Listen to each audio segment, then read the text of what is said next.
Hey everyone, tonight we're drifting back to a time when life was, in many ways, far less convenient than it is now. Settle in, dim the lights, maybe pull a blanket around your shoulders, and let's wander slowly through the somewhat sticky realities of medieval hygiene. You see, the Middle Ages were not exactly the pinnacle of comfort. Modern amenities like running water, soft toilet paper, and the occasional scented hand soap simply did not exist. And yet people still had to manage. Somehow. So, what did medieval people use instead of toilet paper? Well, the answer depends on which end of the social spectrum you were situated. And, naturally, there was no standard, one-size-fits-all. That would have been too modern, too convenient, and far too sanitary. For the common folk, options were remarkably improvised. The poor had to rely on whatever was handy. Moss, leaves, straw, or even hay were frequent choices. Moss was prized for its softness, and yes, some even went so far as to cultivate it specifically for this purpose, though one suspects only the obsessive or very, very patient would bother. Leaves were seasonal, of course, and required a certain tolerance for scratchiness and occasional thorn prick surprises. Straw and hay were available, cheap, slightly abrasive, and not exactly luxurious, but they worked in the very basic sense. In the cities, where space was tight and waste management even trickier, people sometimes resorted to what might be described as communal ceramic shards. That is, broken pieces of pottery, fragments from the ever-present clay jugs and plates. Naturally, you had to pick ones with smooth edges, or at least hope your bum didn't object too loudly. It's difficult to imagine anyone describing this as comfortable, though it did double as a sort of exfoliant. And in a pinch, some simply used their hands. Hygiene was relative. The aristocracy, however, approached things with slightly more sophistication. Royals and nobles, of course, wanted something less rustic. They had rags, linen cloths, materials that could be washed and reused. Yes, the same fabric that might later adorn your fancy tunic or pillowcases was first employed for matters of personal cleanliness. It's a charmingly ironic thought, isn't it? Some accounts even mention small wooden sticks, called tersorium in certain European texts. These were sometimes softened with cloth or moss and used with the diligence of someone determined to remain clean in a world that actively discouraged it. The Romans, as a precursor, had more standardized versions of this, but medieval Europe took a looser approach. And yet, even among the wealthy, accidents and unpleasant surprises were common. Public latrines in towns were shared spaces, often filthy and teeming with the faint aroma of decay. For those who could afford privacy, chamber pots were the go-to solution. They sat discreetly in rooms, often with a lid, to be emptied once or twice a day. And here's the delightful part. The servants doing the emptying were rarely, if ever, the same people as the ones sitting comfortably above. Social stratification reached even into waste disposal. Let's drift over to a particularly grim, yet fascinating aspect The reuse of rags. Yes, those noble cloths didn't simply vanish. They were often washed, bleached, and reused. Some households had separate linens just for this purpose, and in a curious twist, certain monasteries became quite famous for the quality of their cloths. If you think about it, medieval hygiene was a little like recycling, but far less glamorous. The complications extended further when you consider climate and geography. In Northern Europe, where moss was abundant, you could at least hope for a slightly soft experience. In southern regions, where foliage was sparser, people relied more on sand, small stones, or just improvisation. Archaeologists have uncovered latrine pits filled with sand, pebbles, and assorted detritus, often alongside broken pottery. Evidence suggests that personal comfort was not the primary goal. Survival and practicality were. And naturally, there were mistakes. Mistakes that we modern humans might find horrifying. For instance, misjudging the softness of moss could lead to minor abrasions, and selecting the wrong shard of ceramic could leave lasting impressions in all the wrong ways. In some monastic accounts, there are faintly hysterical mentions of monks disputing over the quality of communal rags. The tone is deadpan, almost apologetic, as if the monks themselves were resigned to a life in which every bodily function involved a minor struggle. Even when things went well, the logistics were tricky. You couldn't simply flush. Water was often scarce, and plumbing, where it existed, was rudimentary at best. Human waste had to be collected, transported, and eventually dumped somewhere. Frequently, that somewhere was the nearest river or stream, which had the predictable effect of contaminating the water supply. Disease thrived, but people endured. One can almost admire their resilience if one ignores the smell. And speaking of smell, let's linger there for a moment. Hygiene wasn't merely about physical contact. It was about the olfactory experience. Medieval people bathed far less frequently than we do today. Linen was changed regularly, but body odor was considered natural. Certain herbs and flowers were kept in chambers, not so much for cleanliness as for masking inevitable odors. Lavender, rosemary, and sometimes sage.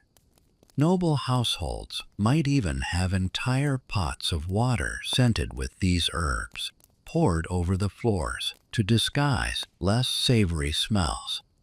Essentially, medieval deodorizing was more about clever illusion than actual hygiene. Interestingly, there were also peculiar luxury items. Some kings and queens reportedly used sponges on sticks, soaked in vinegar or scented water. This is the precursor, perhaps, to modern bidets, though with a decidedly more medieval twist. One can imagine courtiers frowning at the peculiar smells, trying not to make eye contact while the king conducted his ablutions. Etiquette, even in the bathroom, was serious business. Now, let's drift over to a slightly different kind of oddity: the etiquette of hand washing. People often washed their hands after using the chamber pot, or, for the less wealthy, after disposing of waste in the nearest ditch. But soap was rare. Occasionally, lye-based concoctions were used, but these were harsh and unpleasant, sometimes leading to dry, cracked skin. Wealthier households might have imported scented soaps, but the effectiveness was inconsistent. Imagine trying to maintain a delicate royal manicure while handling everything we've been discussing. It was, by necessity, a juggling act. The intersections of hygiene, class, and superstition were equally fascinating. Some texts suggest that certain materials were considered cleaner due to mystical properties. Moss, for example, was sometimes lauded not just for softness, but for its supposed purity. Straw could absorb bad humors, which, in the medieval mind, explained a surprising number of ailments. And naturally, these beliefs fed into everyday practice, making the act of, well, relieving oneself a subtle mixture of practicality, ritual, and gentle horror. Even the architecture of toilets or latrines reflected the societal values of the time. Privy seats often projected from the walls of castles, allowing waste to fall directly into moats or rivers. It was efficient, if unpleasant. In some monasteries, monks had long benches with holes positioned above gutters that carried waste away. Comfort was secondary to supervision. You could, in theory, monitor everyone at once, ensuring no monk shirked his duty, or, as was more common, that no one got lost in the gutter system. We can't ignore the literary record either. Chroniclers of the Middle Ages occasionally included mentions of hygiene in the margins of their otherwise serious histories. There are, for example, vivid descriptions of royal latrines lined with soft cloths, of nobles carefully attending to their delicate needs, and of servants scurrying to refill chamber pots or replace cloths. These anecdotes, told with a certain grim understatement, remind us that human beings have always had to contend with the most basic of bodily functions, no matter how elaborate their social standing. And yet, even among the elite, mistakes were made. Imagine a queen delicately perched upon a velvet-lined throne, only for a servant to misplace a pot, or for the chosen moss to be damp. Reports from the period suggest murmurs of frustration, sighs, and occasional curses whispered under breath. It was, in many ways, the same as now, only with fewer soft tissues and more potential for embarrassment. Before we move on, it's worth noting that not every method was purely functional. There was artistry, in a slightly macabre sense. Some nobles had elaborate chambers designed for comfort and modesty. Screens, curtains, and even small fountains of scented water. And sometimes these were adorned with imagery meant to remind visitors of virtue or piety.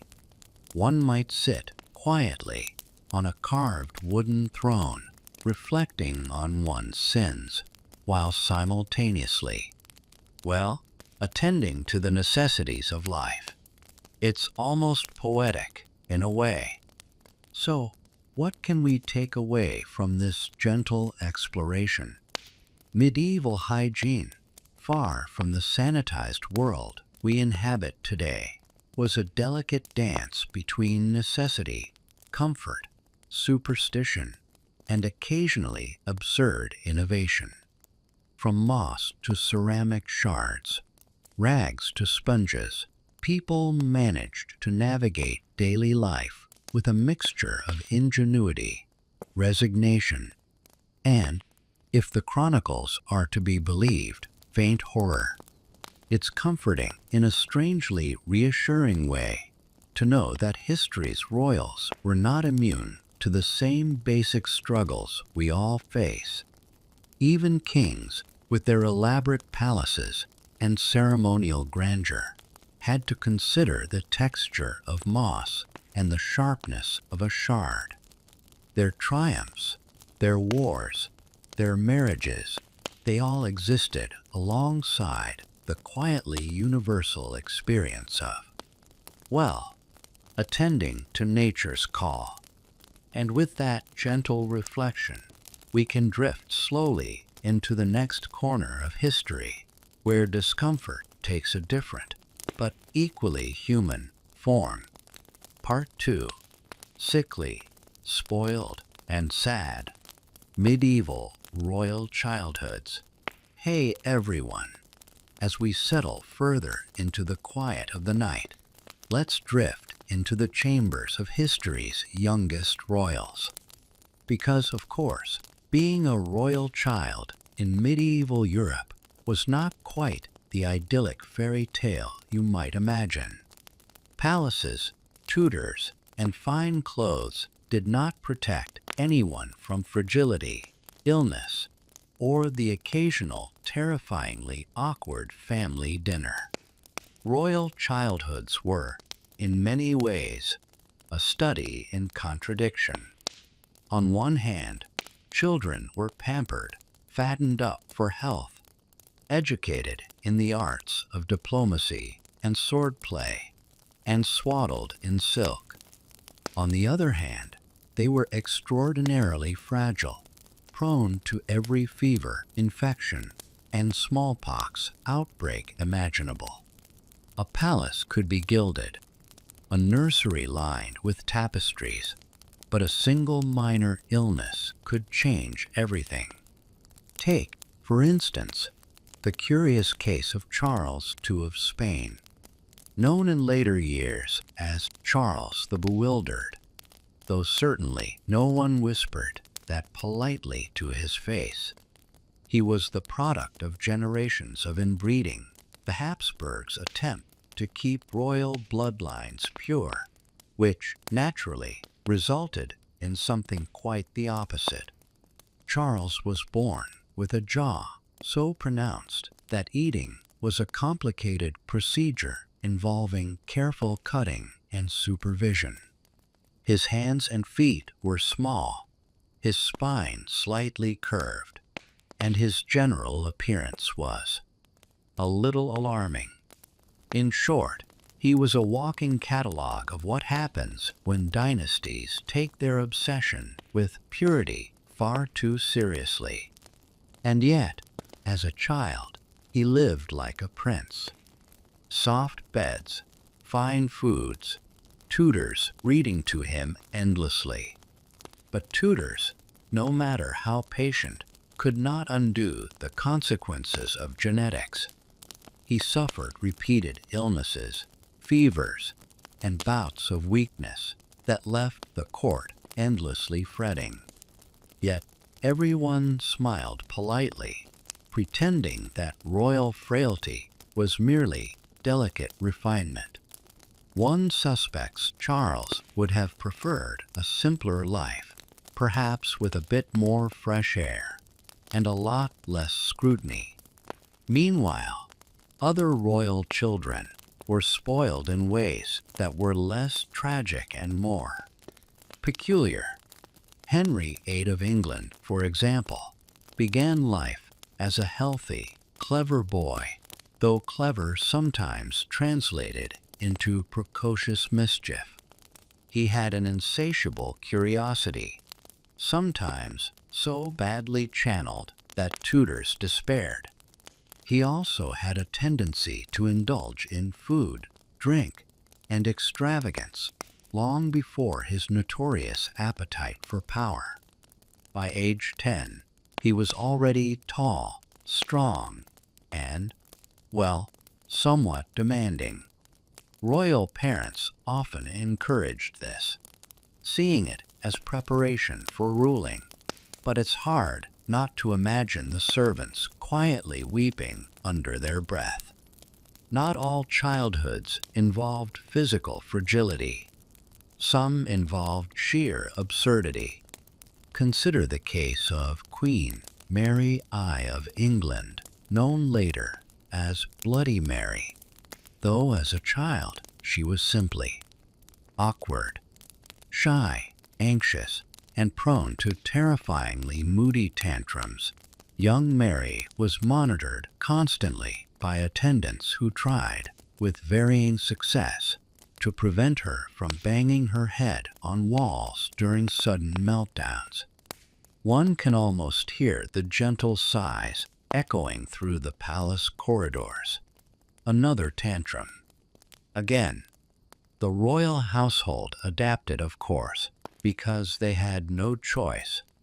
Let's drift gently to France, where royal children sometimes had tutors of extraordinary ambition and equally extraordinary incompetence. The Dauphin, eldest son of Louis XIV, was described as intelligent, if slightly melancholic.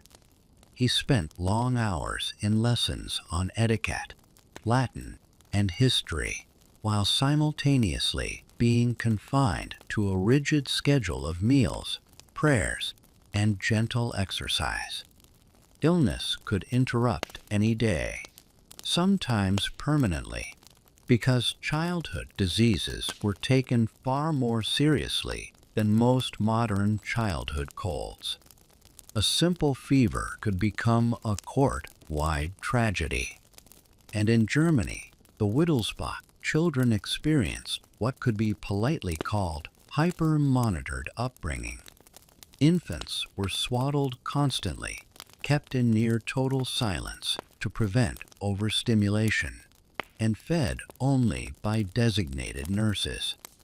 If that sounds excessively fussy, it was, and yet, somehow, they survived.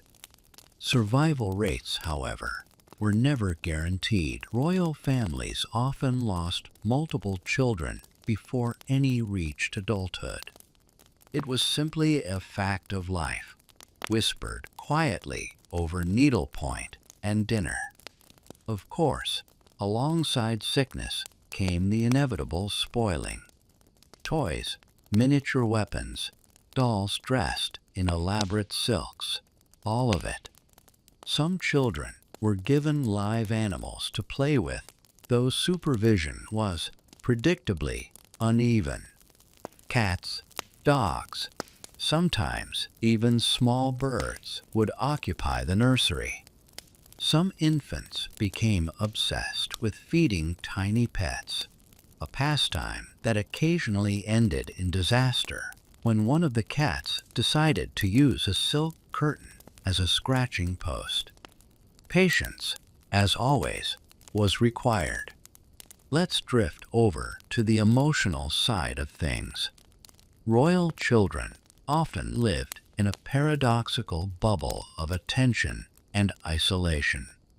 They were the focus of endless care, yet the very nature of their status meant they could not mingle freely with ordinary children. Lessons in manners, dancing, and religious observance took precedence over play. Friendships were often arranged, carefully monitored, or fleeting. Loneliness was, in many ways, the hidden companion of a gilded life. One imagines young royals staring out of tall windows, longing for mud under their feet or the chaos of ordinary children. Some children, of course, rebelled quietly. A mischievous dauphin might scribble on walls with ink. A princess might refuse to recite prayers properly. A young prince might sneak sweets into his chamber. And yet, the court expected perfection. Discipline was administered with subtle cruelty, gentle scoldings, isolation, or, in rarer cases, tutors who had exhausted all patience. This created children who were either hyper-obedient or quietly scheming. One suspects, most ended up somewhere in between. Illness, incidentally, was not always purely physical. Royal children could be psychologically fragile too. There are accounts of young kings and queens developing phobias, extreme anxieties, or obsessive behaviors that persisted into adulthood.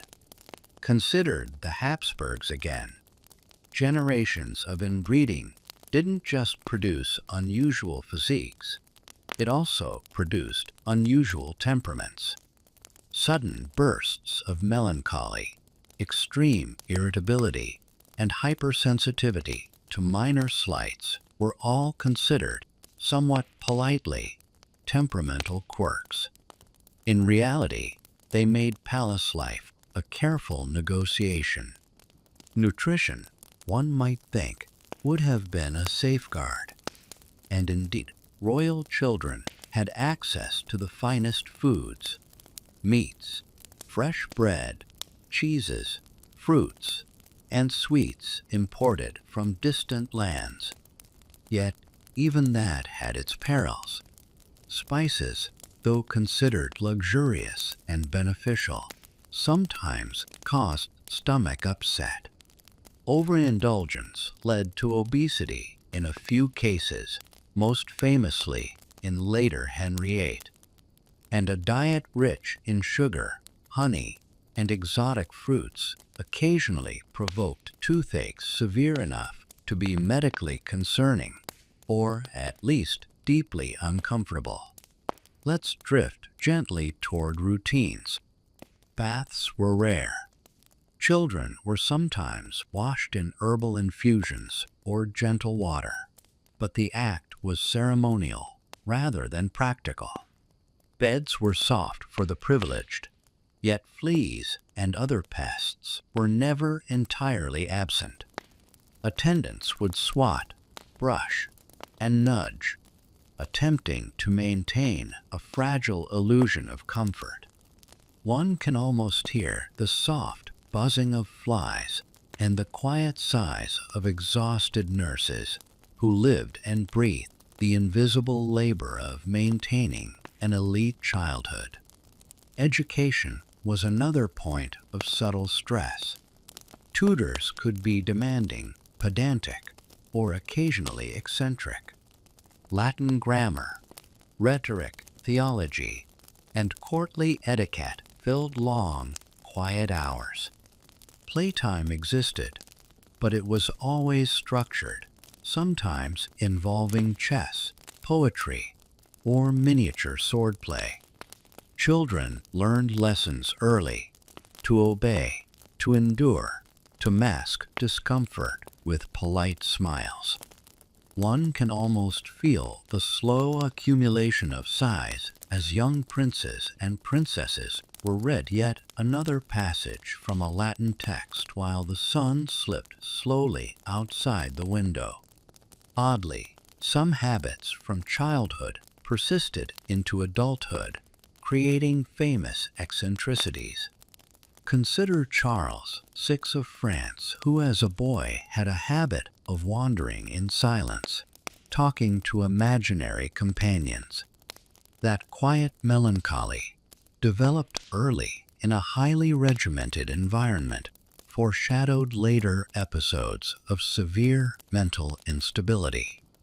Childhoods were formative, yes, but sometimes tragically so. It's tempting to romanticize royal childhoods, imagining silk sheets and endless indulgence. And yet, when you step back, the reality is both fragile and slightly sad. A gilded cage, perhaps, cushioned but never free. Children could be spoiled, pampered, and adored, yet illness, loneliness, and rigid expectations loomed over them constantly. Every sweet treat, every embroidered tunic, every gentle bath was underscored by the quiet threat of disease or the disapproval of a strict tutor.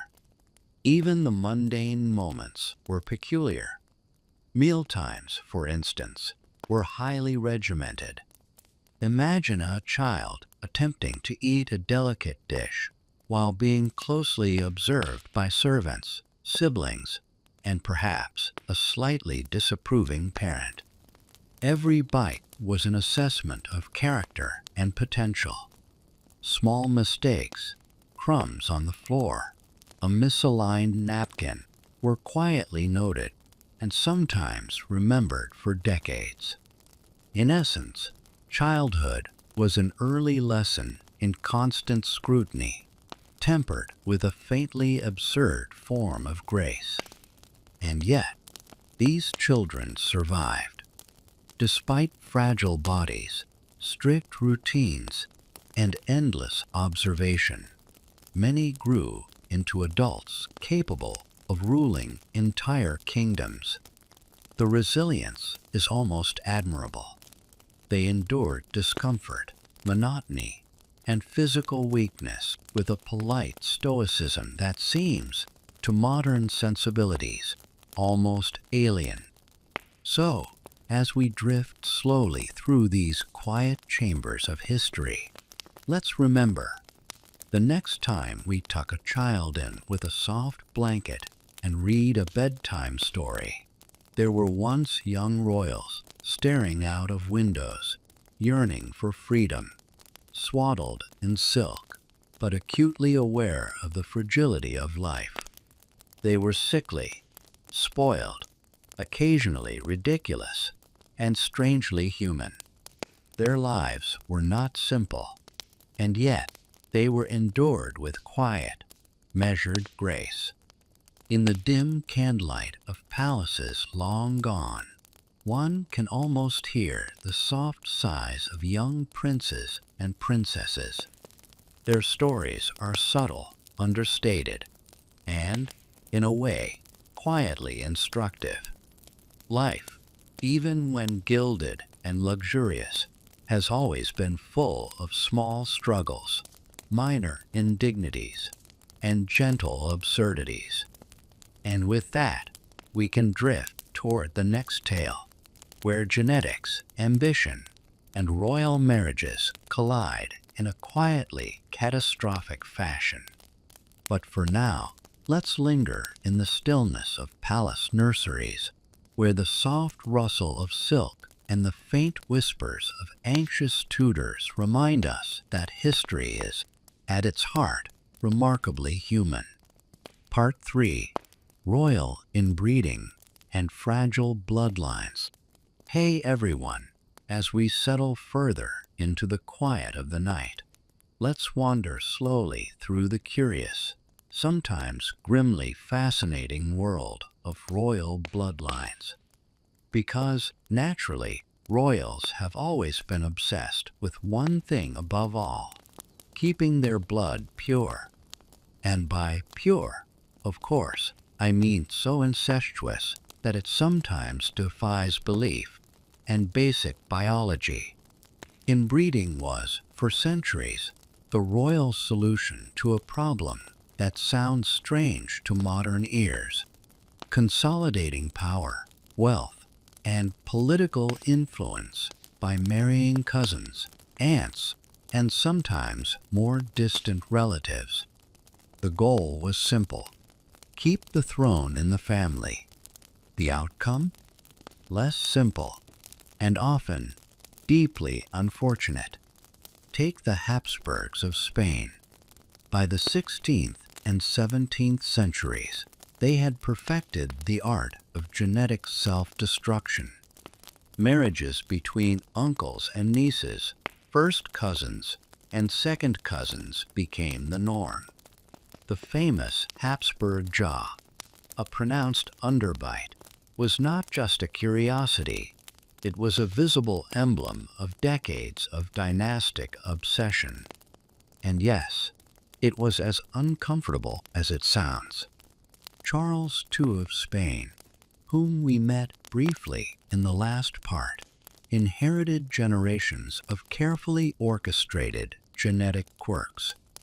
The result was a king so physically and mentally fragile that historians often describe him as a man who could barely eat without assistance. He was, by all accounts, painfully slow to walk, weak, and frequently ill, a tragic yet slightly surreal product of dynastic ambition. Across Europe, similar patterns emerged. In the Portuguese and French courts, cousins were routinely wed, often multiple times across generations. These unions were politically expedient, yes, but biologically questionable. Children were born with weakened immune systems, developmental anomalies, and a predisposition toward illness. Royal advisors often pretended everything was fine, while quietly hoping the next heir survived infancy. Spoiler: sometimes they didn't. And yet, despite the consequences, inbreeding continued generation after generation. The logic, in a faintly absurd way, was flawless to contemporaries. The throne stays in the family, the bloodline remains pure, and one avoids the messy politics of marrying outsiders. In reality, the outcomes were messy in ways no one could fully control. One imagines royal councils nervously flipping through family trees, whispering about potential unions, while trying not to notice the gradual accumulation of unfortunate traits. The Italian states offer further examples. The Medici family, famous for banking and patronage, occasionally dipped their toes into inbreeding, though they were more subtle about it. Political alliances often dictated marriage, and relatives were sometimes nudged together under the guise of convenience or necessity. Children born from these unions were often educated to be polite, charming, and diplomatic, but they were also, occasionally, a little fragile. Their health was monitored obsessively, and every fever was recorded in meticulous logs. One can almost hear the soft scratching of quills as nurses noted. Infant exhibits slight pallor, perhaps overfed or genetically predisposed. Now, let's drift gently to the emotional consequences of inbreeding.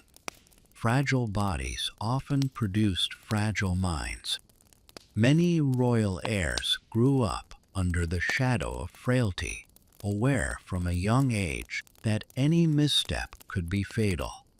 Anxiety, melancholy, and occasional eccentricity became common traits. The court, of course, was adept at masking discomfort.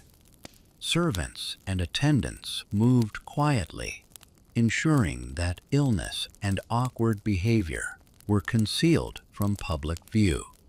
It was a delicate performance of health and dignity, maintained by exhaustion, ritual, and faintly absurd attention to detail. Some inbred royals developed quirks so pronounced that they became the subject of whispered commentary across Europe.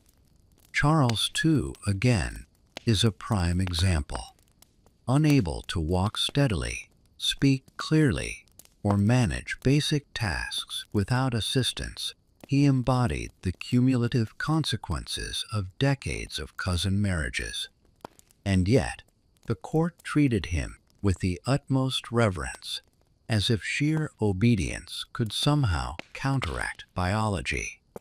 The king's suffering was, in a sense, hidden behind layers of protocol, ceremonial clothing, and polite smiles. One can almost imagine attendants gently guiding him through hallways, careful not to jostle him too much, all while whispering prayers for his continued survival. Meanwhile, in Austria, The Habsburg obsession with familial purity produced similar outcomes. Physical anomalies, mental instability, and susceptibility to illness were quietly documented, discussed in hushed tones, and ultimately tolerated.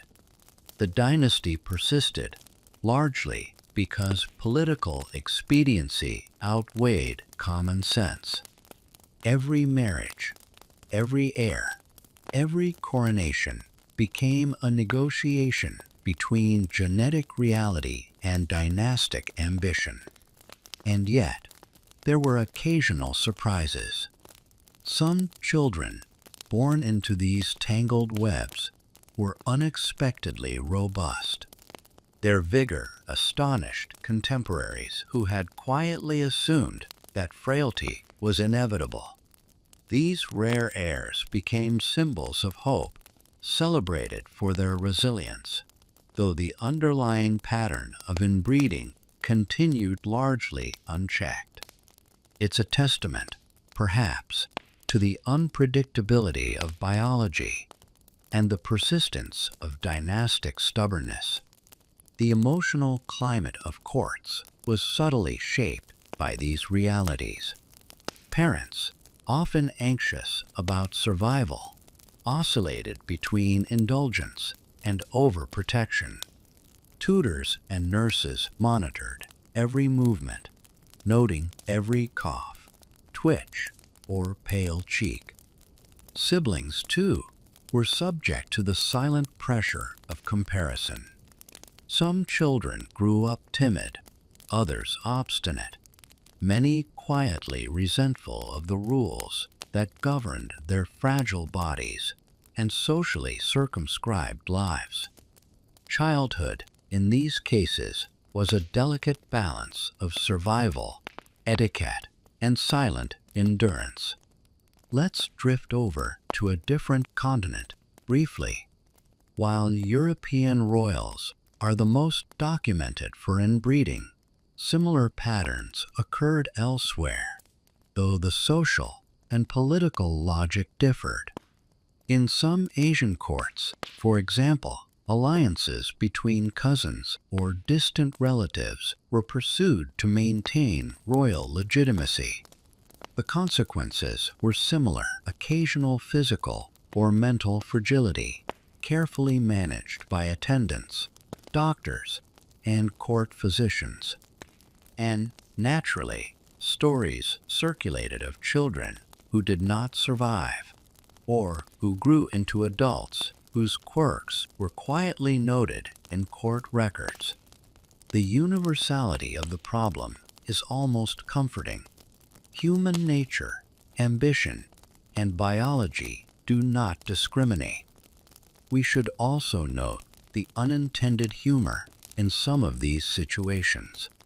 Court chroniclers often described royals in painfully polite terms, emphasizing refinement and delicacy while quietly cataloging extraordinary quirks. A king might be praised for his intelligence, while side notes noted his awkward gait, unusual facial features, or peculiar habits. It's a reminder that even in the most formal, decorous settings, human imperfection asserts itself. History, in this sense, is quietly sardonic. It offers endless examples of grand ambition undermined by something as simple as genes. And yet, dynasties persisted. Heirs were born, marriages were arranged, and the cycle repeated. Each generation added another layer of quirks, fragility, and eccentricity. Doctors prescribed leeches, herbal remedies, and diets designed to strengthen weak bodies, while tutors pushed children through endless lessons in rhetoric, history, and etiquette. The outcome was never guaranteed. Survival rates fluctuated, and mental health issues, though unrecognized, were widespread. And still, monarchies endured. The crown, it seems, is remarkably resilient, even when the people who wear it are not. Interestingly, some royals attempted creative workarounds.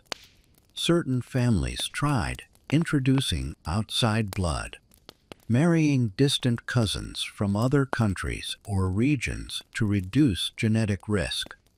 Often, this was too little, too late. Cultural, political, and logistical constraints limited options, leaving inbreeding as the default solution. Some families even maintained meticulous genealogical charts, tracing every connection to ensure that no detail of consanguinity was overlooked.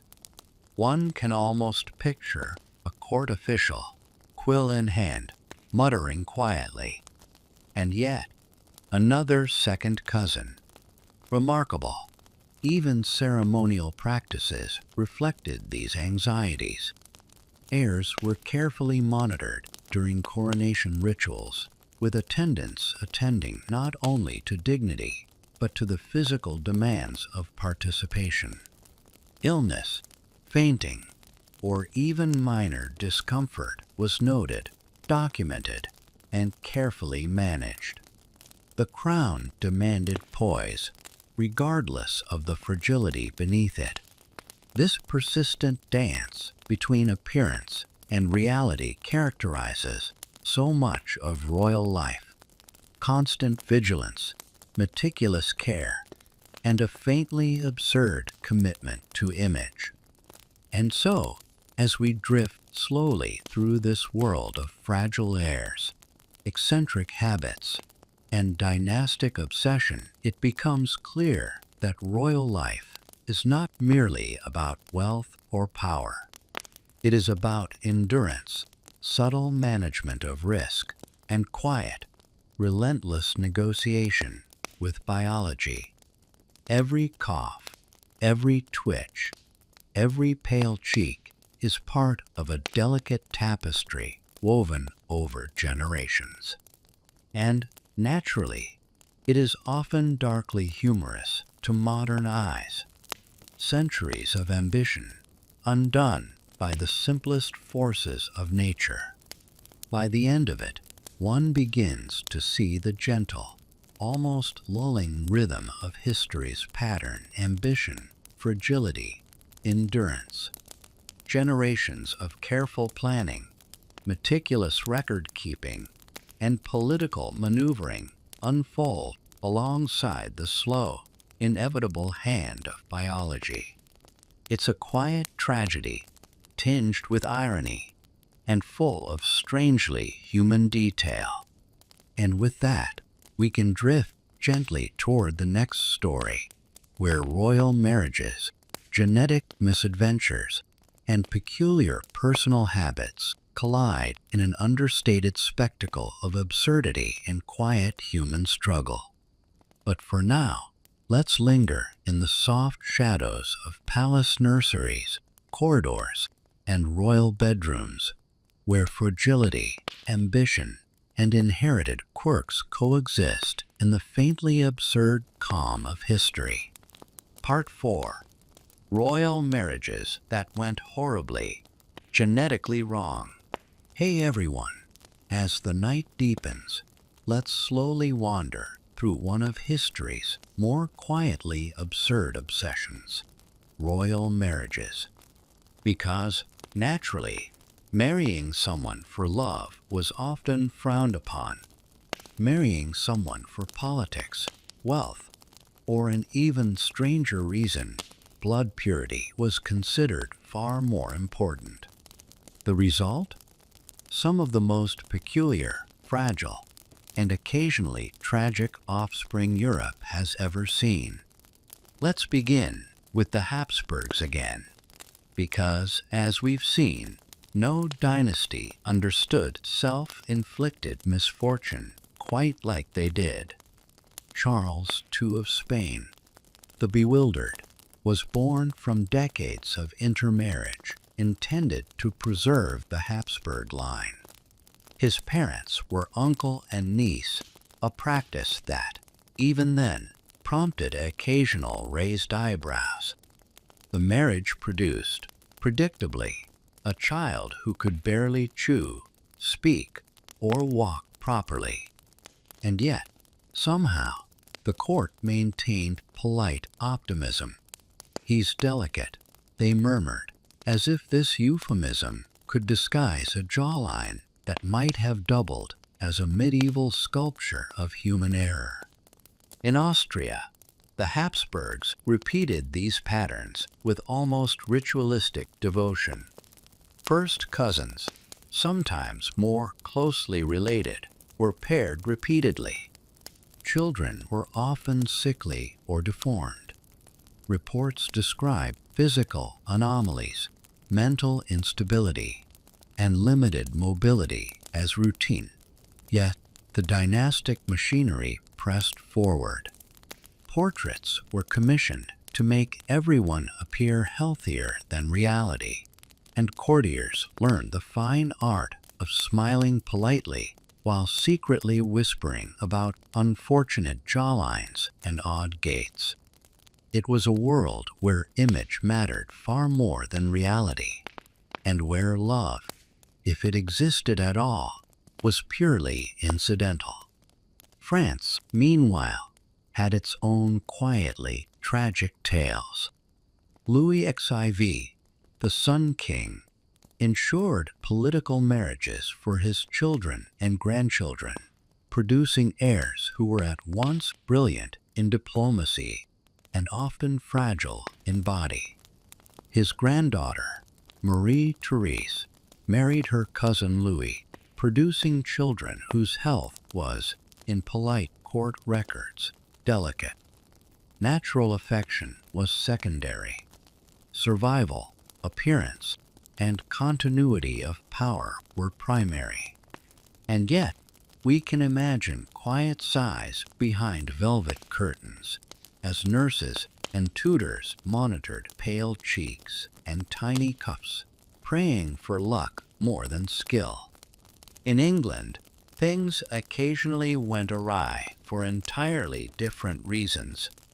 Henry VIII's children, for example, were subjected to careful marriage planning intended to strengthen the Tudor line.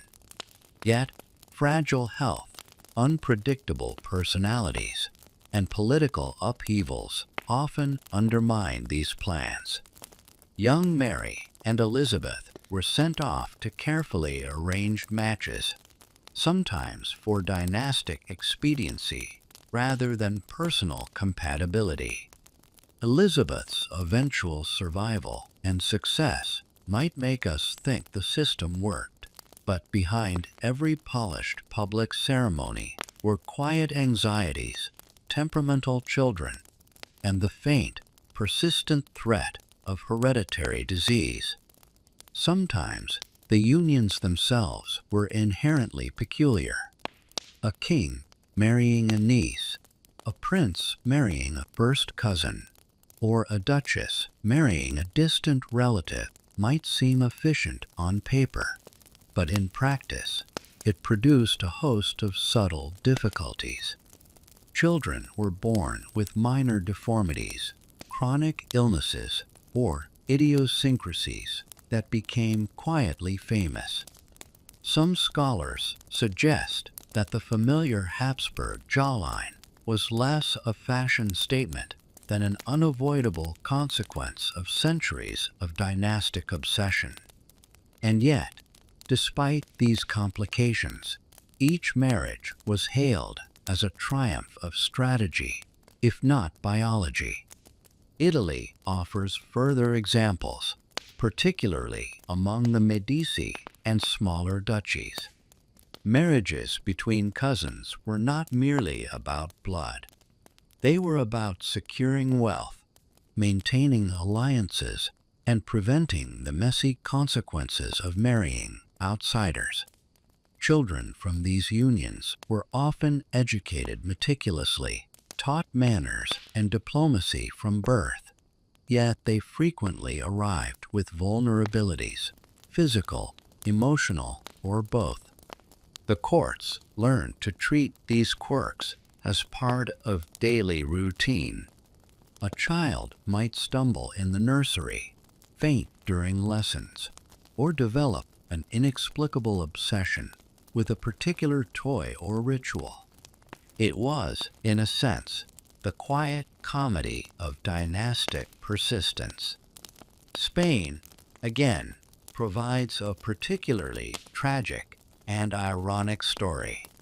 Philip II married 4 women over his lifetime, all with the intention of producing heirs and maintaining Habsburg influence. Among these unions, some were between relatives, producing offspring with limited health and mobility. The crown passed from generation to generation, often accompanied by a parade of fragile heirs, infant deaths, and silent anxieties among attendants. And yet, the dynasty pressed on, fueled by a belief that continuity, however flawed, was infinitely more important than vitality. Sometimes the results were darkly humorous in retrospect. Imagine a court where a child's facial features, mobility, or temperament were quietly discussed in coded language, while everyone smiled politely. Delicate meant ill. Refined might indicate frailty. Temperamental could denote a potential future king who might not survive adolescence. Politeness, protocol, and tradition created a sort of velveted absurdity. Everyone knew what was happening, but no one could intervene, except through careful, mostly ineffective management. Let's drift over to the psychological consequences. Children born of these unions grew up under the shadow of fragility and expectation. They were taught that obedience, discretion, and politeness were paramount, even as their bodies, and sometimes minds, resisted. Anxiety, melancholy, and mild eccentricity were common outcomes. Courtiers and nurses learned to adapt quietly. A pale cheek might prompt a gentle fan of herbs. A fainting child might be placed discreetly behind a curtain. A small deformity might be hidden beneath carefully tailored clothing. It was a ballet of survival, subtle and meticulous, choreographed against the ticking clock of inheritance and politics. And yet, despite all precautions, misfortune persisted. Some children never survived infancy. Others developed chronic illnesses. Mental instability, though poorly understood, appeared repeatedly. Charles II is, again, the most famous example. Physically weak, mentally slow, yet crowned king and treated with the utmost reverence. His life and the lives of similar royals exemplify the quiet tension between ambition and reality. The crown demanded endurance, no matter the fragility of the person beneath it. Interestingly, some dynasties attempted workarounds, importing fresh blood from distant kingdoms. Political marriages were arranged to reduce the risks of close kin unions. Yet logistical and political constraints often meant that true novelty was rare. Generations continued to intertwine, producing heirs who were often delicate, sometimes brilliant, occasionally eccentric, and always human. It's a subtle reminder that even the most rigid systems cannot fully escape biology. The consequences extended beyond health. Behavior, temperament, and emotional resilience were affected. Children raised in these dynastic webs often develop peculiar habits. Obsessive routines, hypersensitivity, to minor slights or quiet, withdrawn dispositions. Courtiers learned the soft art of managing these quirks.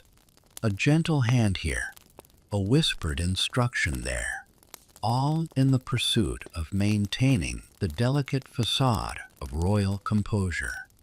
The palace became a carefully orchestrated theater, with fragile actors performing daily under invisible pressure. And so, as we drift slowly through these centuries of carefully arranged marriages, fragile heirs, and subtly ironic outcomes, a pattern emerges. Royal ambition, obsession with blood purity, and political expediency often collide with the simple, unavoidable realities of biology. Fragile bodies, eccentric minds, and unfortunate quirks become the quiet counterpoint to ceremony, protocol, and portraits designed to mask reality. It's tempting to view these marriages purely as historical curiosities, distant from modern life. Yet, in their subtle absurdity, they remain deeply human. Children suffering quietly under the weight of dynastic expectation, parents carefully orchestrating unions with political precision, and attendants delicately managing frailty. All of it echoes the timeless struggle to balance ambition with reality. And as the night deepens, we can almost hear the soft sighs of palaces, the quiet whisper of delicate airs, the careful arrangements of unions, the polite smiles masking subtle tragedy. History, in this sense, is not a story of grandeur alone. It's a tapestry woven from ambition, fragility, and faintly ironic persistence. So, let's linger here for a moment, imagining gilded halls where small, fragile children navigate the weight of dynastic expectation. Tutors murmur Latin lessons, and nurses move quietly with moss, cloth, or whatever is required to maintain comfort. It's an odd, quiet spectacle, one that is simultaneously tragic, absurd, and strangely human. With that, we can drift toward the next story, where petty meltdowns, bizarre habits, and minor courtly disasters take center stage. Royalty, after all, is never short on quiet absurdity, and history is generous with examples that are as subtly entertaining as they are instructively human. Part 5. The pettiest and most dysfunctional kings and queens. Hey everyone, as the night settles even deeper, let's meander into the quieter, yet endlessly amusing, corners of royal life. Petty, eccentric, and occasionally absurd monarchs. Because, naturally, power does not eliminate human foibles, it magnifies them. And when it magnifies them across generations, you get kings and queens whose quirks are both tragically human and gently entertaining to contemplate from the safety of our modern beds. Consider, for example, Charles VI of France, known later as Charles the Mad. His reign is often remembered for political turmoil, but his personal habits were quietly peculiar long before that. As a young man, he developed a habit of suddenly disappearing into closets or wandering the palace, convinced that he was made of glass. Yes, glass. He feared shattering at any moment. Courtiers adapted. Guards would gently follow him, moving chandeliers and furniture aside, and attendants whispered prayers to the heavens while trying to maintain decorum. It's hard not to imagine the faint amusement and despair of palace staff as they negotiated a living, breathing human terrified of his own reflection. Meanwhile, England produced its fair share of eccentric royalty. Edward, too, for instance, had a fondness for men of questionable discretion and a notable lack of political tact. His relationships, both romantic and strategic, often sparked tension at court. Advisors grumbled, nobles conspired, and the king remained serenely oblivious, or perhaps deliberately defiant. His peculiar attachment to favorites, combined with general political ineptitude, created a courtly environment rife with intrigue, whispered complaints, and occasional faint panic. And yet, Edward persisted, ruling with the same quiet oblivion that made him both frustrating and oddly fascinating to historians.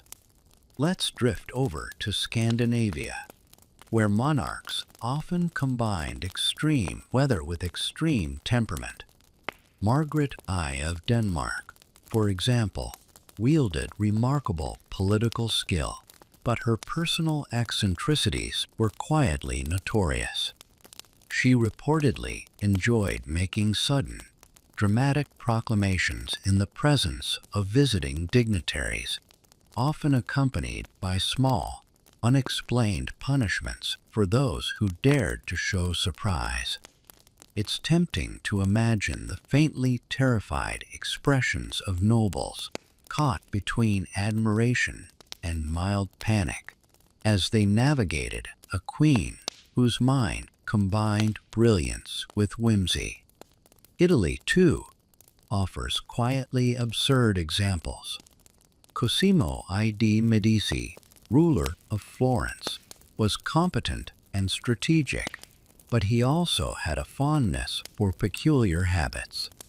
He reportedly maintained obsessive routines, inspected his palace with relentless vigilance, and sometimes punished minor infractions with dramatic flair. Courtiers learned to anticipate his moods, tiptoe around his idiosyncrasies, and hope for the best. Politeness, discretion, and quiet endurance were required survival skills.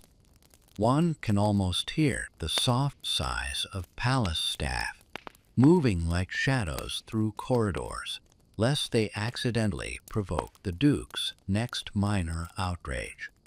Of course, not all eccentricities were dramatic.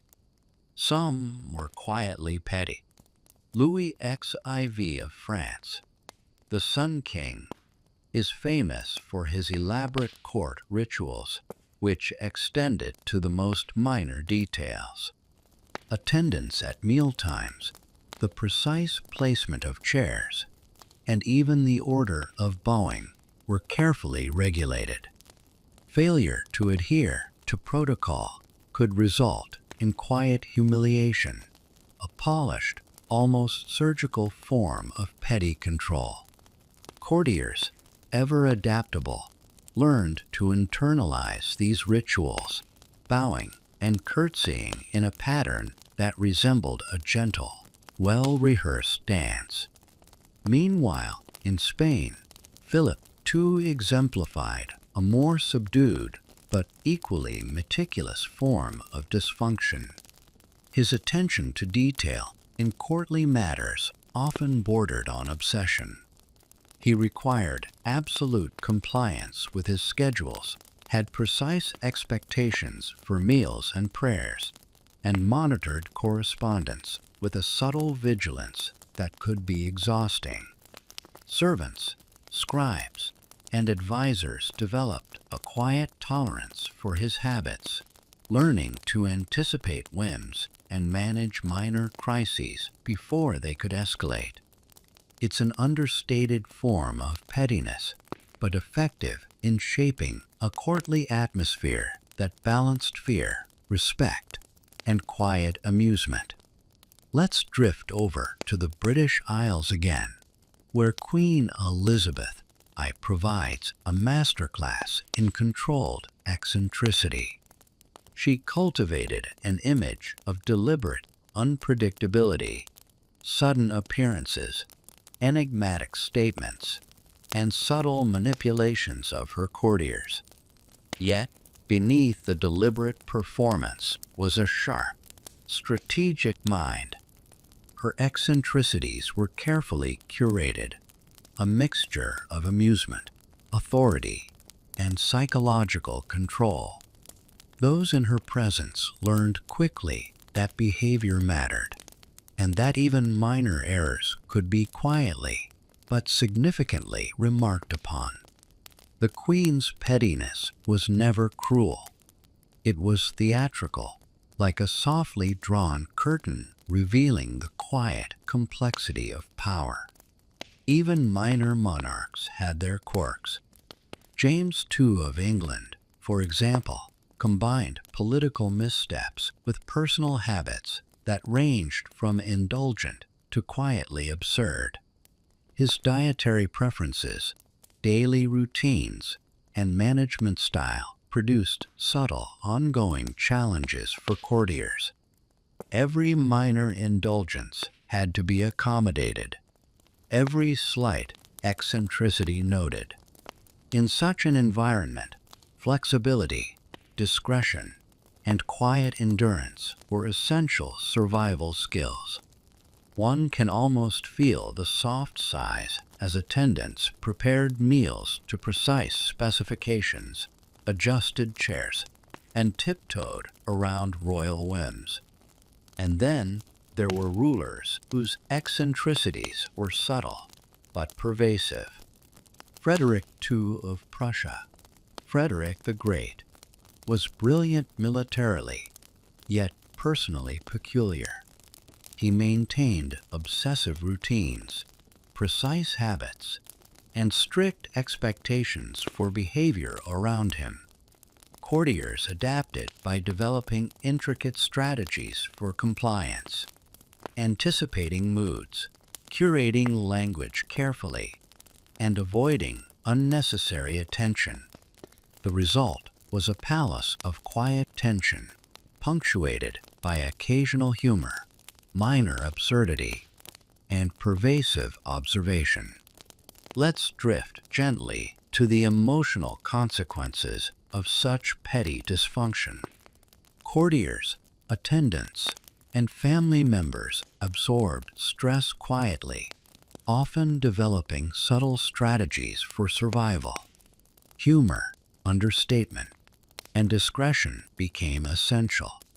The royal household was a theater of observation, where every minor action could provoke delight, irritation, or silent judgment.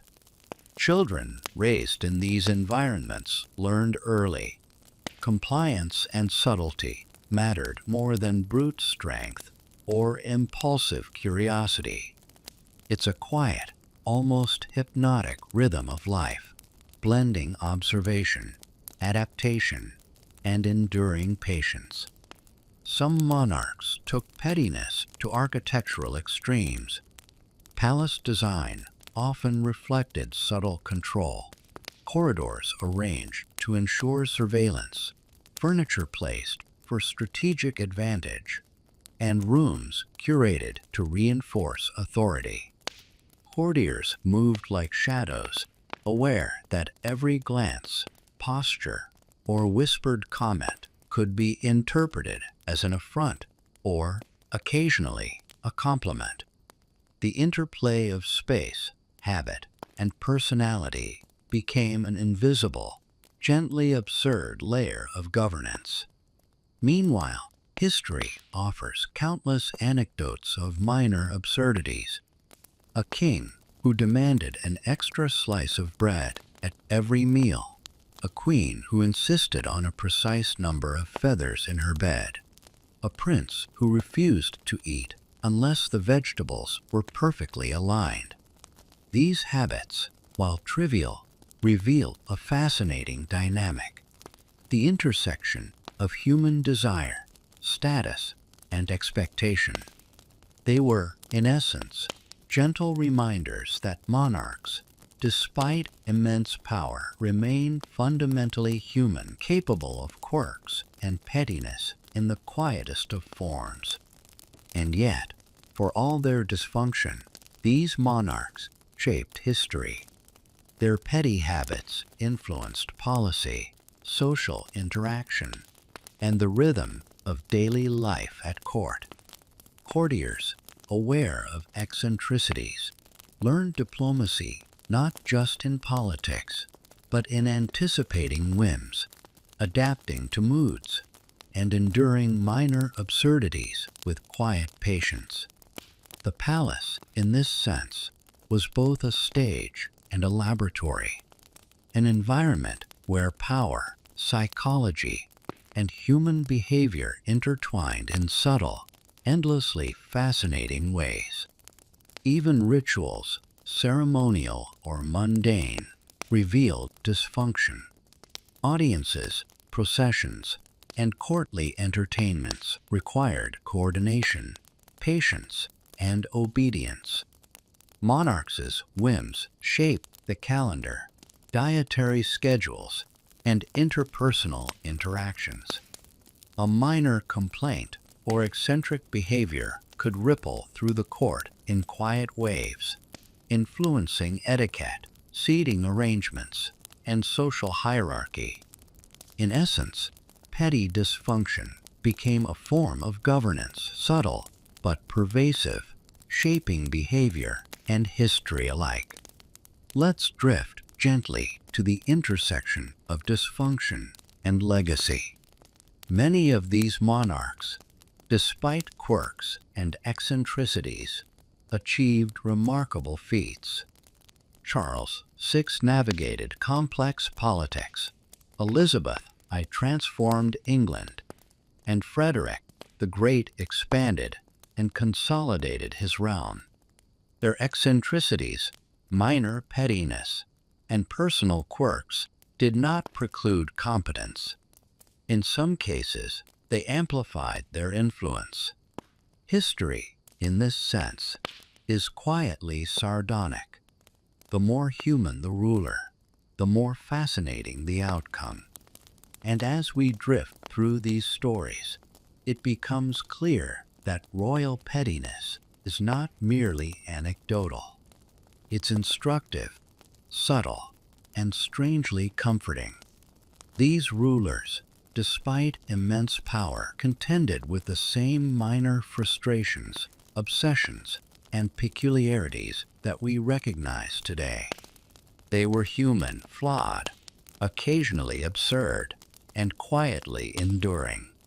The palace corridors, plush yet intimidating, echo with the sighs, whispers, and gentle laughter of history itself.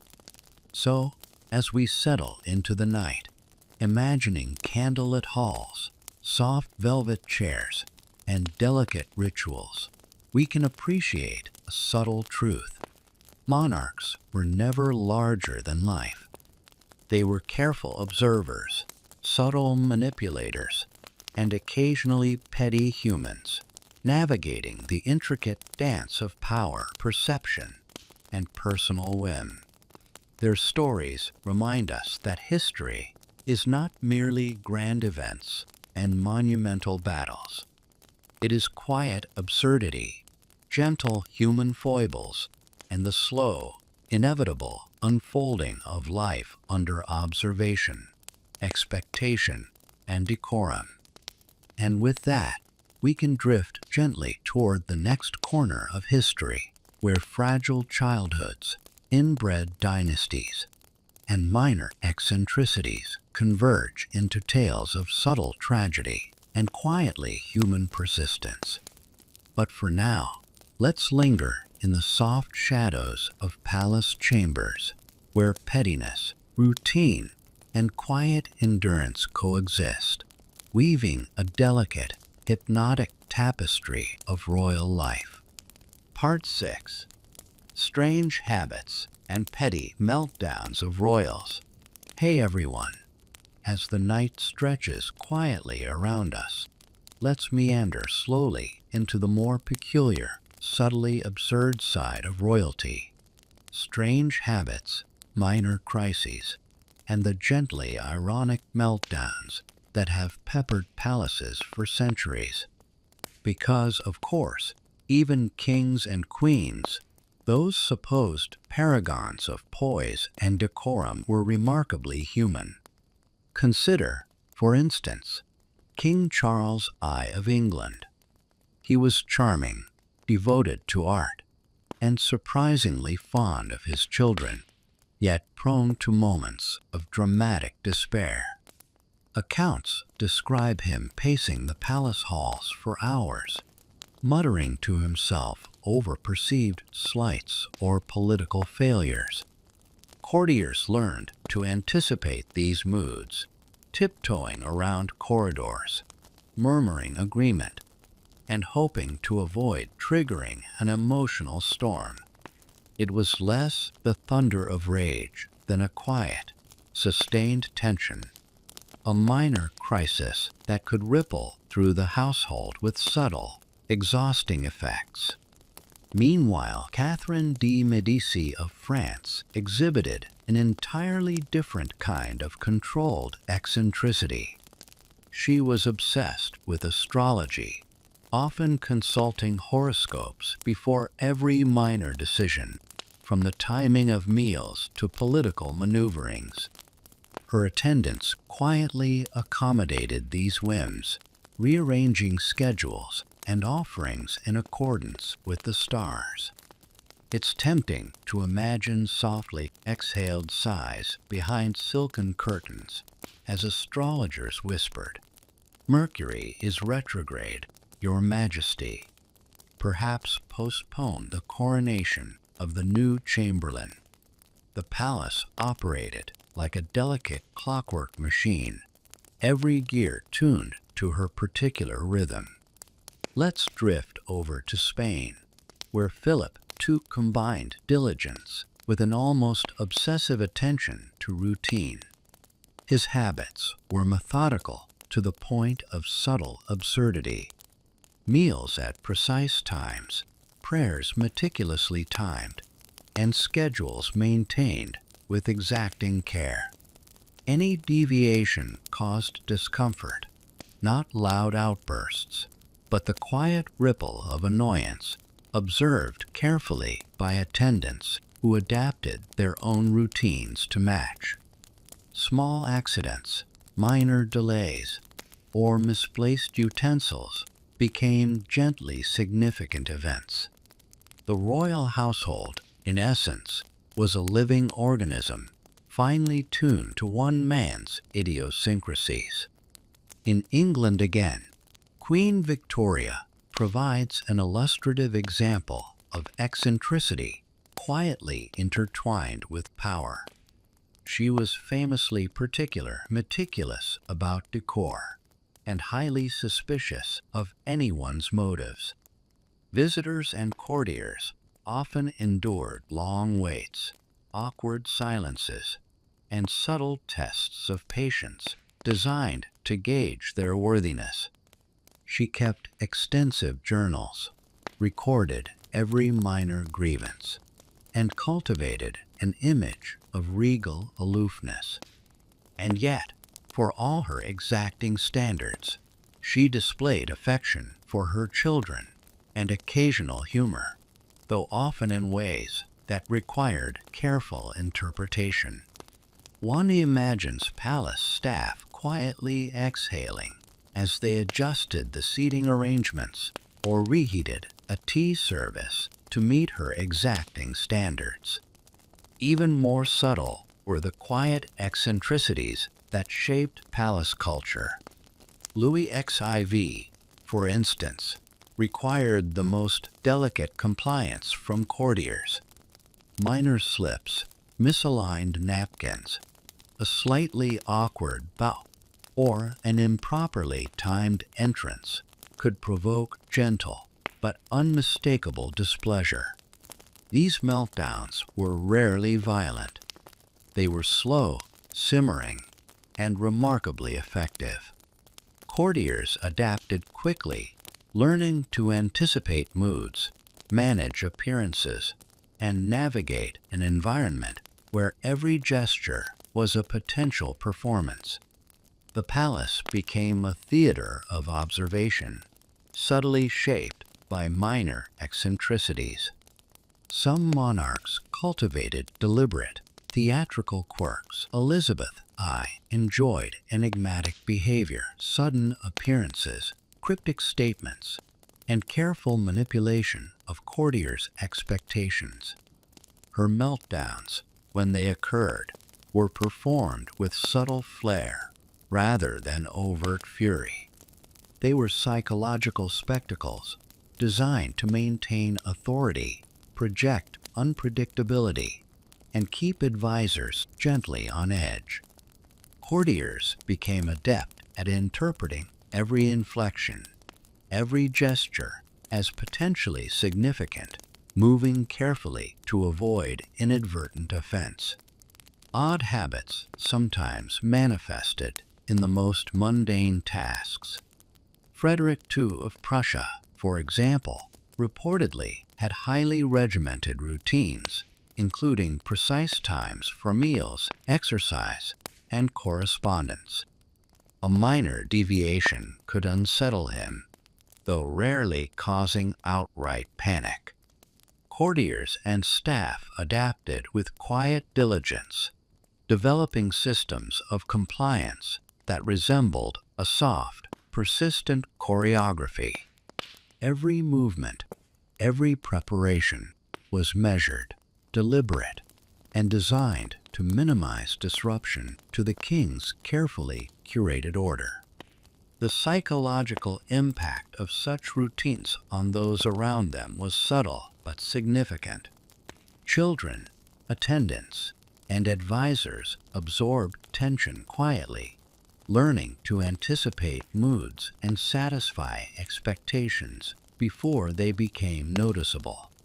Humor, understatement, and discretion became essential tools. Daily life unfolded like a hypnotic rhythm of preparation, observation, and gentle crisis management. Palace life, in this sense, was simultaneously mundane, absurd, and hypnotically intricate. Meanwhile, minor accidents often became quietly significant events. A fallen goblet, a misaligned rug, or a slightly crooked portrait could provoke attention and subtle remediation. Courtiers moved like shadows, anticipating potential disruptions, adjusting schedules, and managing expectations with delicate care. The palace, observed in this way, is a living organism, shaped by the eccentricities of its rulers, the habits of its inhabitants, and the persistent attention to tiny, seemingly trivial details. Even simple leisure activities could reflect subtle dysfunction. Hunting, musical performances, and games were often structured to accommodate royal whims. Minor infractions, mistakes, or misunderstandings became opportunities for quiet correction or gentle display of authority. Courtiers learned to adapt quickly, anticipating moods and navigating the delicate balance between service, deference, and personal initiative. Life in these gilded spaces was simultaneously dynamic and hypnotically slow, a quiet ballet of habit, observation, and enduring subtle tension. Let's drift gently toward emotional consequences. Children born into these households absorbed not only privilege, but also subtle anxiety. They learned early that obedience, precision, and careful observation mattered more than spontaneity or whimsy. Minor meltdowns, peculiar habits, and eccentric routines became the rhythm of daily life, shaping personalities, temperaments, and subtle social intelligence. Courtiers and children alike developed soft skills of anticipation, diplomacy, and quiet endurance, tools as essential as swords or diplomacy manuals in navigating the intricacies of palace life. And yet, for all their quirks, these monarchs achieved remarkable feats. Their habits, eccentricities, and occasional meltdowns were not merely personal idiosyncrasies. They were mechanisms of control, performance, and subtle governance. The palace functioned as both theater and laboratory, where psychology, ritual, and human behavior intertwined to shape social order. Quiet absurdities became essential elements of power, subtly reinforcing authority, shaping culture, and influencing history.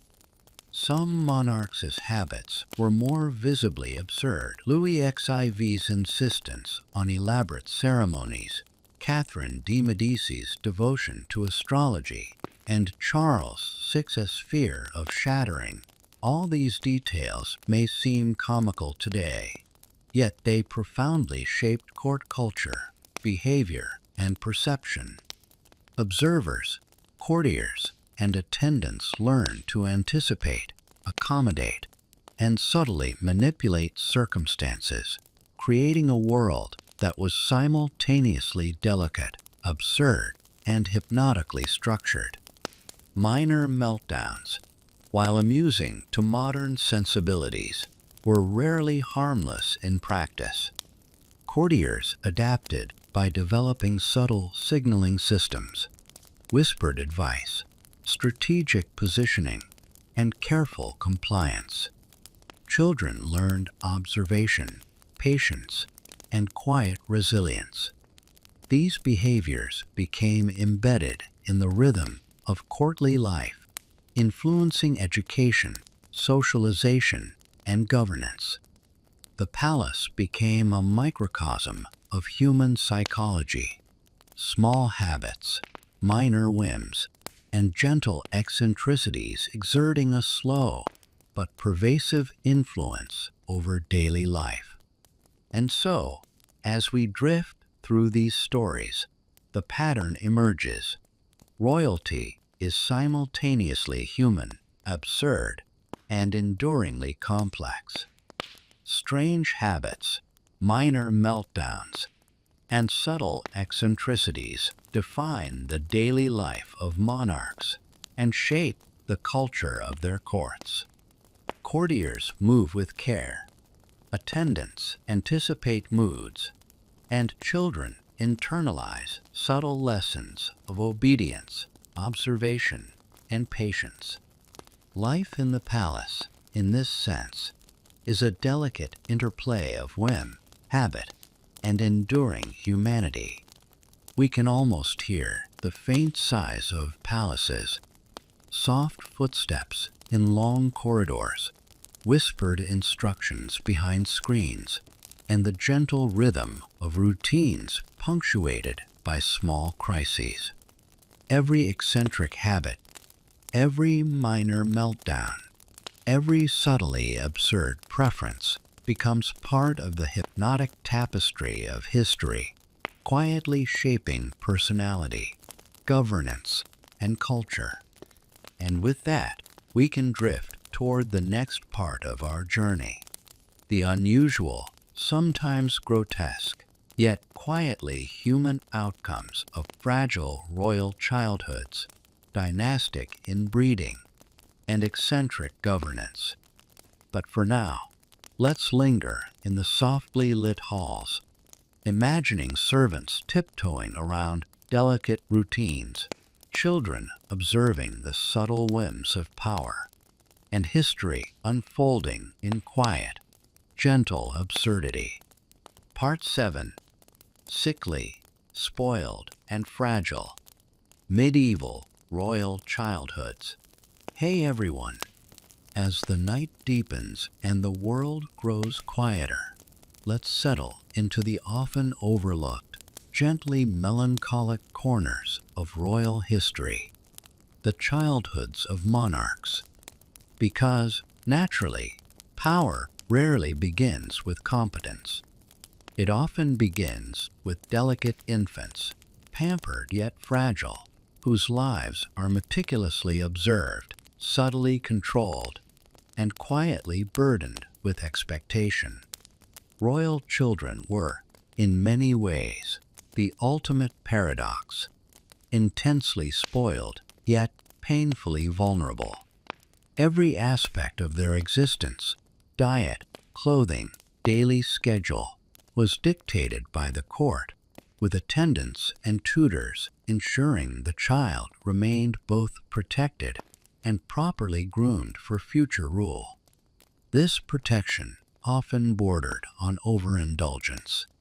Soft beds, constant attention, and elaborate rituals surrounded the child, yet the underlying fragility could not be hidden. Fever, coughs, and minor illnesses were common, observed with both worry and fascination by anxious adults. Consider Charles II of Spain again, a figure we have visited before. His childhood was carefully orchestrated, yet every step, every meal, every movement highlighted the consequences of centuries of dynastic inbreeding. Attendants carried him when he could not walk. Tutors adjusted lessons for his slow comprehension. Nurses monitored his fevers with obsessive precision. His life was a delicate balance of indulgence and survival, and his body constantly reminded those around him of the limits of royal ambition. In England, the Tudor children experienced similar pressures, albeit in slightly different ways. Edward VI, Mary I, and Elizabeth I were raised under strict supervision, with tutors enforcing education, etiquette, and religious instruction. They were often isolated from ordinary play or peer interaction, their social development constrained by the expectations of the court. And yet, these sheltered childhoods produced remarkable adaptability. Elizabeth, for instance, emerged with political acumen, linguistic skill, and subtle social intelligence, learned from careful observation of courtly dynamics from a young age. Let's drift gently to France, where Louis XIV and his siblings were similarly conditioned by early indulgence and careful oversight. The Sun King's childhood involved meticulous observation, regimented education, and constant attention from attendants. Minor illnesses were treated with herbal remedies, baths, and diet adjustments, while psychological development was monitored subtly through behavior, temperament, and reactions to courtly interactions. It was a slow, delicate shaping process, often bordering on the absurd in its intensity and attention to trivialities. Italy provides more quietly curious examples. Cosimo I de' Medici's children were monitored obsessively, taught not only literacy and manners, but the subtleties of political observation and negotiation. Yet their physical health was never taken for granted. Minor complaints, coughs, or fevers prompted immediate attention. It's easy to imagine attendants moving through corridors, quietly whispering to one another about the child's pallor or appetite, balancing vigilance with discretion. Even beyond Europe, royal children were often intensely observed, spoiled, and fragile. In some Asian courts, infants were treated as miniature sovereigns, attended by legions of caretakers who ensured comfort, safety, and proper education. Minor illness could provoke ritualized concern, and developmental milestones were noted meticulously. Childhood was simultaneously indulgent and constrained, a gentle mix of privilege and vulnerability that shaped personality and behavior for life. The emotional climate of these households is quietly fascinating. Children, aware of their fragile health and the constant attention, often develop subtle anxieties, eccentric habits, or mild temperaments. Indulgence sometimes bred entitlement, curiosity, or mild rebellion, while fragility demanded constant observation and gentle intervention. Parents, courtiers, and attendants navigated a delicate balance, providing care without encouraging weakness, teaching obedience without stifling natural development, and preparing heirs for both the throne and the subtle pressures of courtly life. Some children developed unusual routines as coping mechanisms. Charles VI, again, feared shattering. Others developed obsessions with cleanliness, ritual, or repetition. These behaviors, though eccentric, were quietly rational responses to intense observation, fragile health, and the pressures of aristocratic expectation. Courtiers adapted, anticipating these habits and subtly shaping the environment to accommodate them, creating a soft, hypnotic rhythm of palace life. Food, naturally, was a central concern. Royal diets were carefully controlled to promote health, strength, and sometimes appearance. Children were fed according to regimen, often with extravagant attention to presentation and ritual.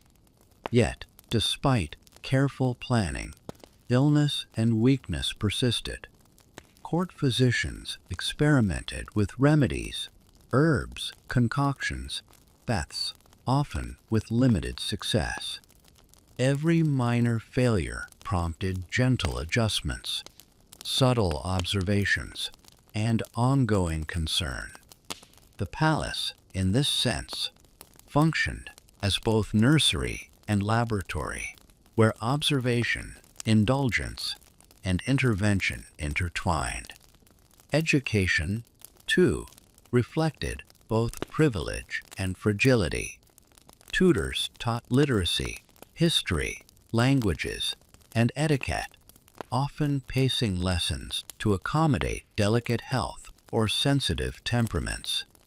Children were expected to absorb vast amounts of knowledge while remaining polite, obedient, and calm, a challenging combination for any human being, especially one living under constant scrutiny. Minor lapses were noted, but discipline was often tempered by concern for health and emotional well-being. Learning in royal childhoods was both opportunity and subtle trial. Even playtime was carefully managed. Toys, games, and minor entertainments were often supervised with obsessive attention to both safety and decorum. Infants and young children might engage in gentle exploration of their environment, but every movement was observed, recorded, and occasionally corrected. It's a quiet, almost hypnotic image. Small hands moving among plush toys while attendants watch with subtle vigilance, ready to intervene at the faintest sign of danger or discomfort. And yet, despite the delicacy, royal children often developed resilience.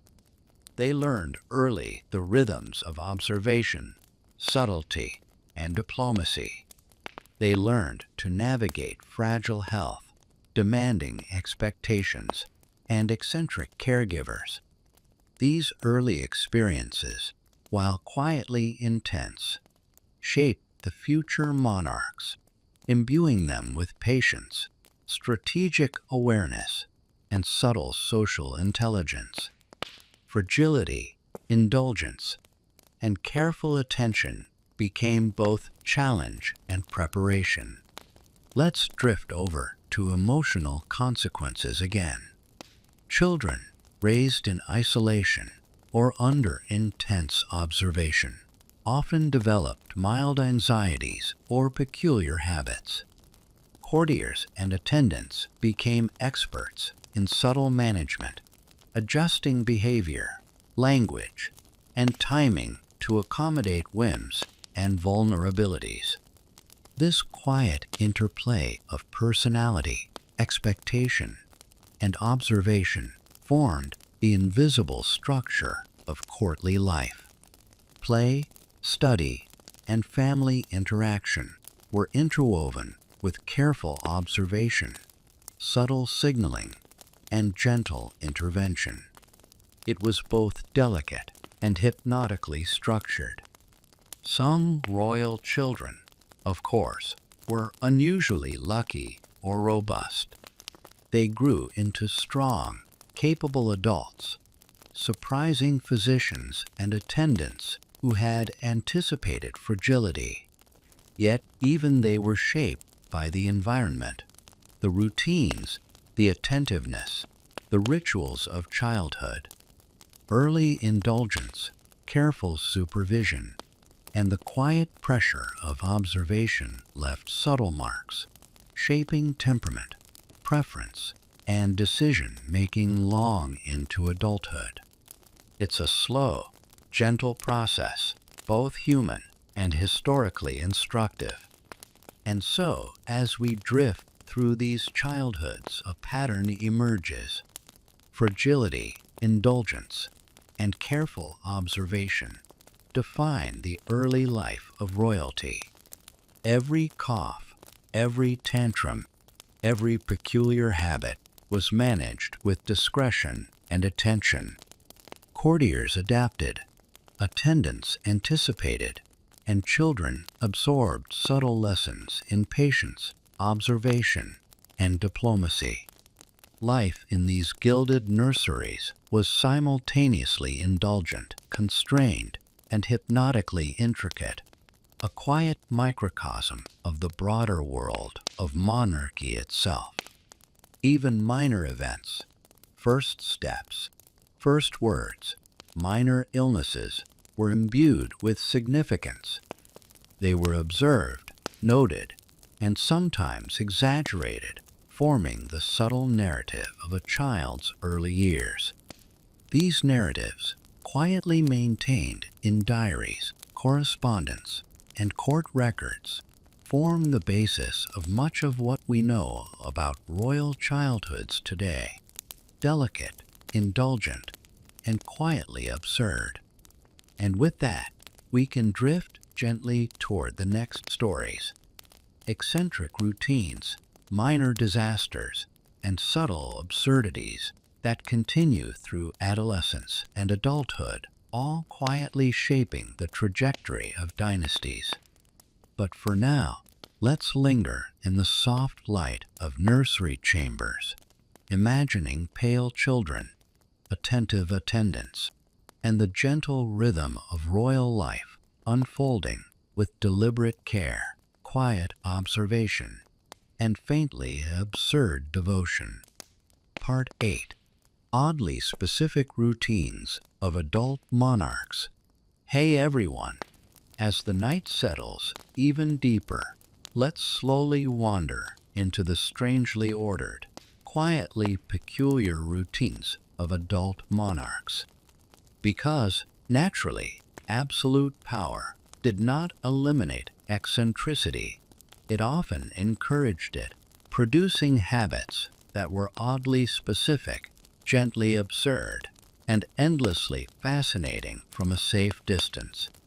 Consider Louis XIV of France, the Sun King. His daily schedule was famously rigid. yet intensely theatrical. Rising at a precise hour, he conducted the lever, a ritualized dressing ceremony attended by nobles, courtiers, and attendants, all performing a delicate choreography of bows, whispers, and quiet observation. The king's pajamas, robes, and accessories were arranged with exacting precision, and any deviation could result in mild irritation, if not quietly awkward embarrassment.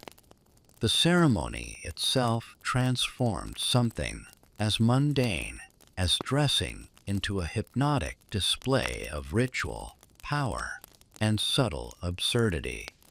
Philip II of Spain, by contrast, preferred a quieter, more methodical rhythm. He rose early, attended prayers with exactitude, and consumed meals at fixed times, often with precise utensils and perfectly arranged tableware.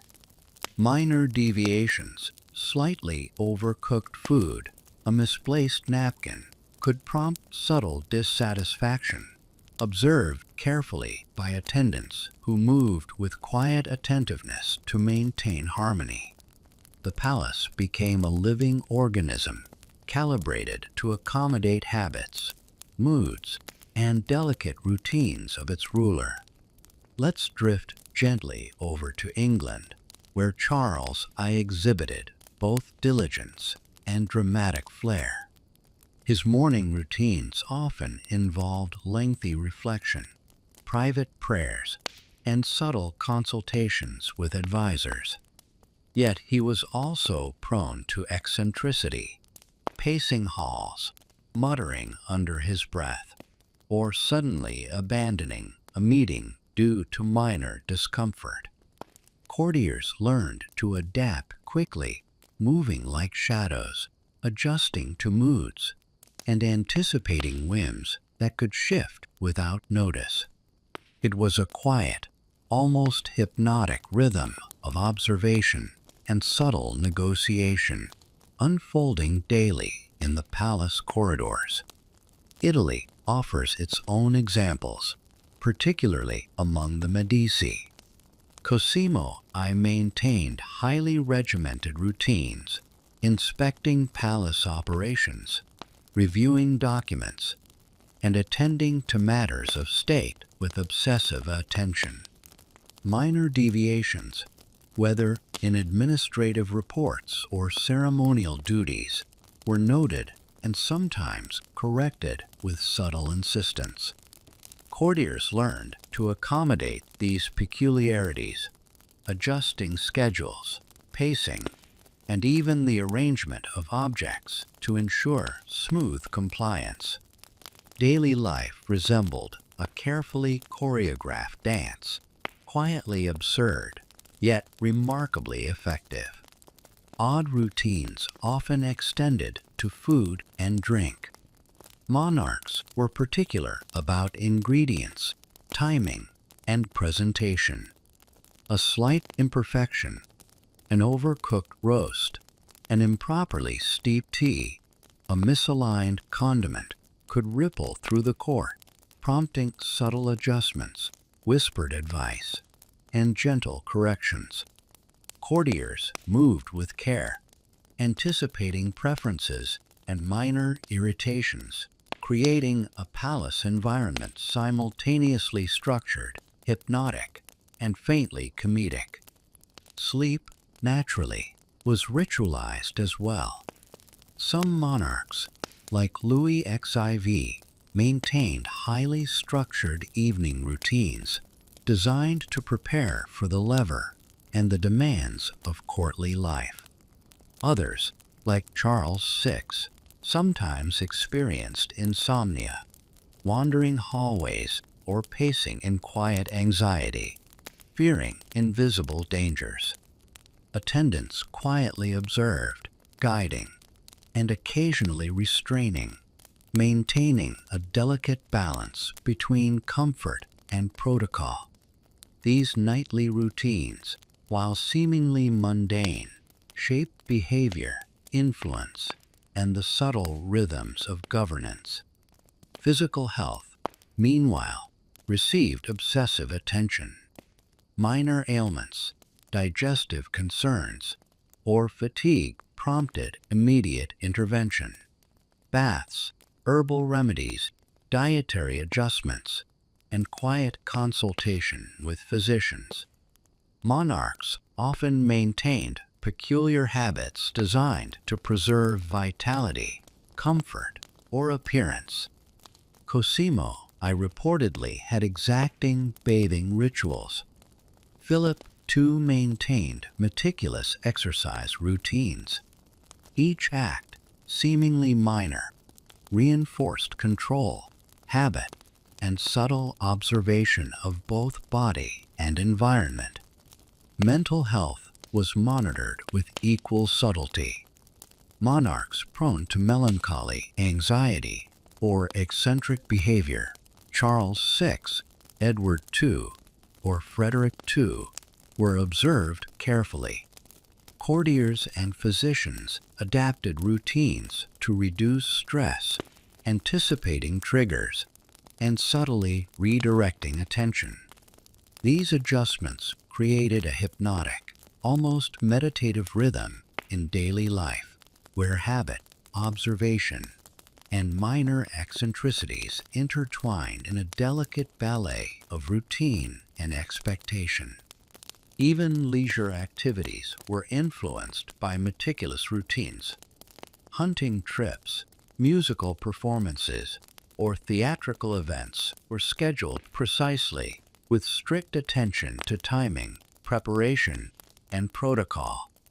Minor mistakes, an errant arrow, a mistuned instrument, or a misplaced chair, were quietly managed, often producing subtle comedy as attendants scrambled to maintain order. The court, in essence, became a stage where minor absurdities played out gently under the watchful eye of the sovereign. Travel, when necessary, was equally ritualized. Monarchs traveled with retinues carefully calibrated for comfort, observation, and security. Every meal, lodging arrangement, and ceremonial appearance was pre-planned. Even minor disruptions, a delayed carriage, a missing staff member, an imperfectly folded curtain, required immediate attention, producing a slow, hypnotic ripple through the entourage. Courtiers learned to anticipate, adapt, and endure, moving through the world with subtle patience and careful observation. Let's drift over to ceremonial duties. Monarchs presided over audiences, diplomatic meetings, and court functions with carefully rehearsed movements. Minor gestures, a slightly off-timed bow, a misplaced document, or a muted expression, were noticed and corrected. Courtiers absorbed these lessons, navigating subtle hierarchies, observing behavior, and anticipating the faintest sign of displeasure or approval. Every interaction became part of the hypnotic, gently absurd rhythm of courtly life. And then there were personal quirks. Insistence on particular clothing arrangements, obsessive grooming rituals, or peculiar habits in private chambers. Charles I reportedly enjoyed certain fabrics in specific orders. Louis XIV maintained elaborate hair routines. Philip too managed subtle dietary preferences.